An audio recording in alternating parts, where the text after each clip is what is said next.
Okay, good evening, everyone.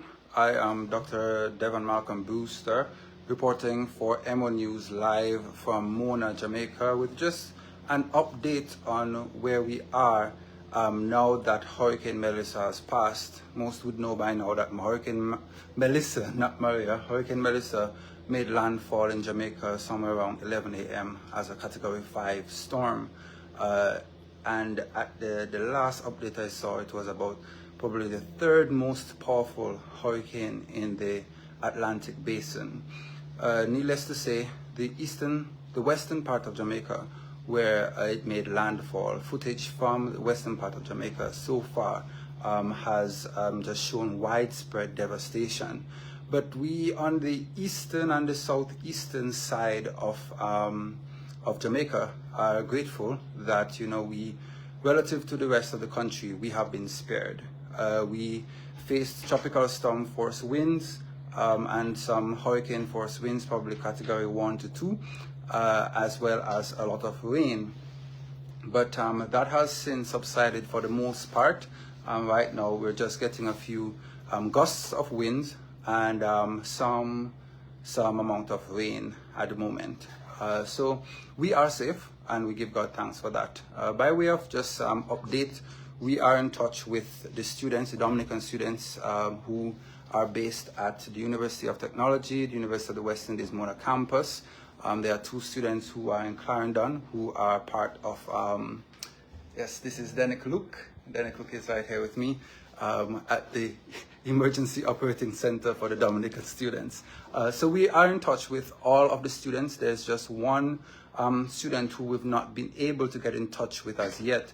And that, we surmise, is likely due to connectivity issues rather than safety concerns, as when we listen to the updates from the government of Jamaica, the area that she is in, for the most part, there's not reported a lot of widespread devastation. So all the students are safe. We are obviously just getting our minds set for recovery and relief in the aftermath of the hurricane. Hopefully things are done now. I can give you a little view of what outside looks like. Hold on one moment.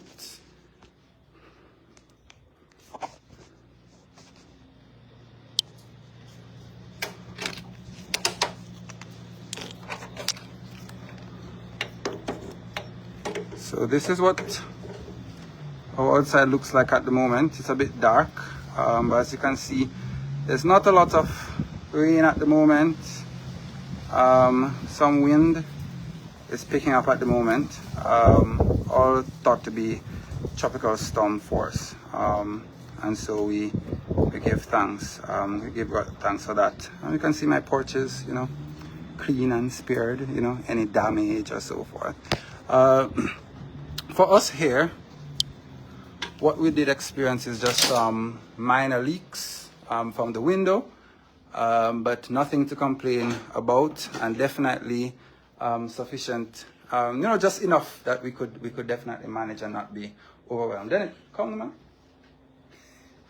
Then is camera shy. So that's basically it in terms of the update from Jamaica. We also don't have any power at the moment, but we do have signal. It's probably like a tree or something that has downed lines or so. But when I'm in contact with friends in the corporate area, and there is electricity in a large portion of the corporate area. So with the fact that Kingston has been largely spared from the hurricane, I think it's good for the country to have a stable base to coordinate recovery and relief for central and western Jamaica. So I want to just encourage everybody. We are definitely familiar with what it is like to go through a Category 5 hurricane, and we know the amount of support that the country is going to need. And so it's important for us to start mobilizing how it is that we can respond to the Jamaican population here, who are most badly affected, but also we have students here who I'm sure in the coming days will become increasingly anxious and want to go home, etc. But we just wait on the Lord and trust that everything will be well. So I will be giving coverage for Emonews over the next few days, so you can always look out for updates from us here in Kingston, Jamaica. As we have shared before, we have a plan in terms of how we want to approach after the aftermath of the hurricane, in terms of keeping Dominican students together, and we remain in direct communication with the government of Jamaica, with the government of Dominica, through the Honorable Minister of Education, Honorable Octavia Alfred, as well as Parliamentary Secretary, Honorable Fenella Wenham Shepherd. So we are in touch, and so we look forward to how it is that the Dominicans will rally around those of us here in Jamaica to help our recovery be as smooth as possible. Thank you very much for your interest, and looking forward to updating you another time.